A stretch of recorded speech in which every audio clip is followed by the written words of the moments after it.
Dipansh Video Time. In this video, I'm going to be showing you how you can create the Squid Game player movements in Scratch. Okay, so now we have that. First you can choose a player. I chose Frank.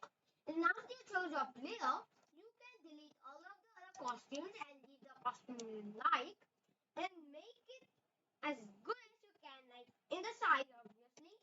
Try to make it as good as you can so it will look quite nice.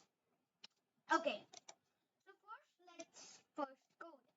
When green flag flipped, go to X0 and Y0 like I have my play over here, X0 and Y0.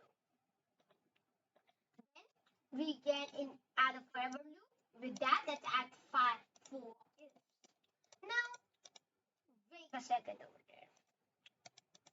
I have something. So, what should we put our like how many steps we should go to? Let's put it to 1 because we don't want our player to go too fast or medium. We want it to go quite slow so it will look quite nice. So, for now, we can put key up arrow, down arrow,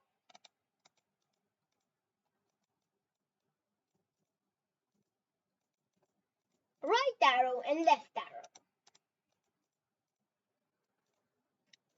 So in that, we can put our movement scripts. So for change up arrow, change y by 2, down arrow, change y by -2, right arrow. Okay. For the right arrow, we have 2 ways that we can do it. First, we have the move steps.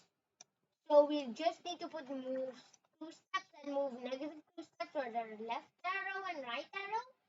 But if you want to change XY, you are free.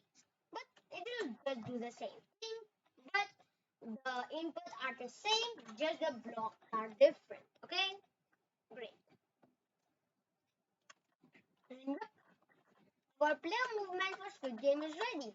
So now you can create the timer and the head turning for the player and you're done. So yeah, our done is done. So please like and subscribe. Until next time, the Dipansh Video Time is out.